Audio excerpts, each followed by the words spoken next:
High-tech po ang trabaho ni Sir Paulo dahil nasa Forex digital trading po siya. Tsaka syempre, iba-iba pa mga businesses online. Para po sa mga hindi po familiar sa isang Forex trading, paano po ba? Can you please explain it in layman's terms? Actually, ang pinakamadaling explanation nun is buying and selling of currency. Pag mataas siya, ibebenta mo. Parang sa mga US dollars, kumita, parang para gano'n. kumita, oh. Pag mababa siya, bibili ka. You buy. Sir Paulo, ngayon ba is it a good time to invest ngayon?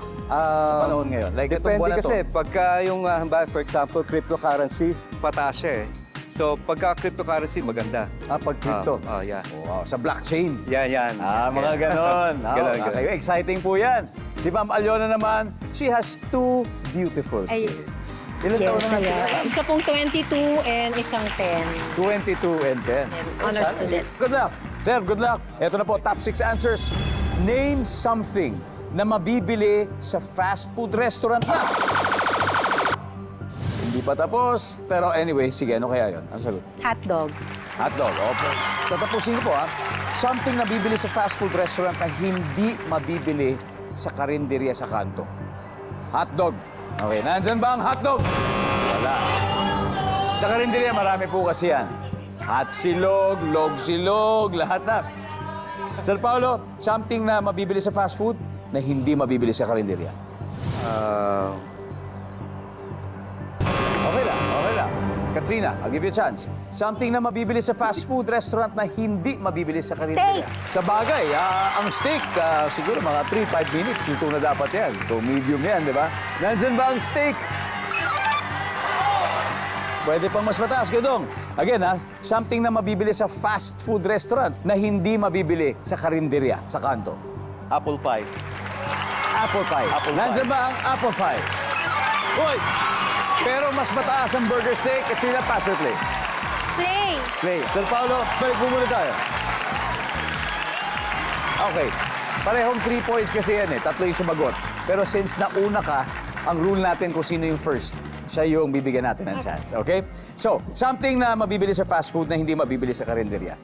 Carbonara. Carbonara. Carbonara. Nandiyan ba si Carbonara? Walang carbonara, Miss Barbara, sa fast food. Something mabibili sa fast food na wala sa karinderya. Pizza. Pizza. Nandiyan ba ang pizza?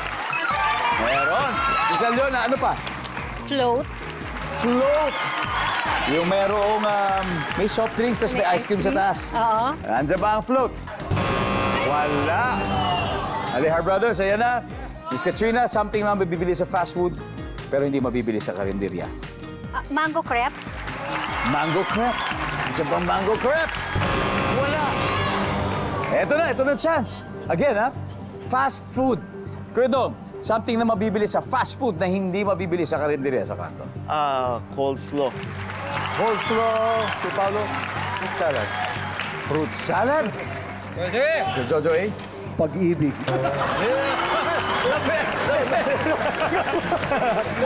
Puro ganun. Kaso hindi na Sorry, bibili. sorry. Kaso hindi na bibili. Hindi nabibili sa ano. binibigay Pero yun, sana libre. sineserve, di ba? Sineserve Sana yun. sineserve. Sineserve yun. Serve with love. With love. Tama. Ano? Yun, kahit saan. Kahit saan pwede. Kahit saan. Caesar salad. Caesar Or salad. salad. Okay. So, Toby, again.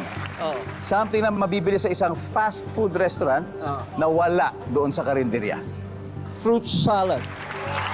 Fruit salad. They will go with fruit salad. Ang sabi po nila ay fruit salad. Ang sabi ng survey.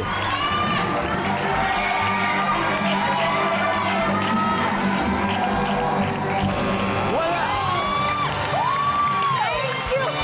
Alright. Eto na. Finally, may score na po ang Palaban Beauties. 26 points. 158 points naman sila. May 3 pa. Eto na tayo. Sino pa sa inyo gusto manalo ng 5,000 pesos?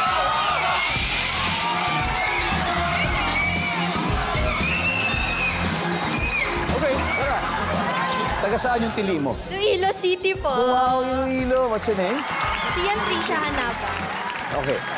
Ano ang mabibili sa fast food restaurant na hindi mo mabibili sa karinderya? French fries, Kuya Dong. French fries.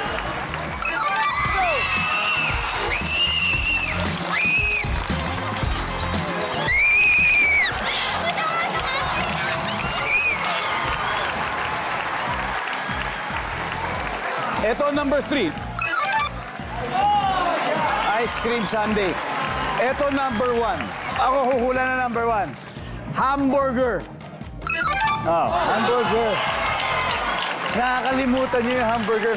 Kasi bihira naman ang hamburger sa karinderya.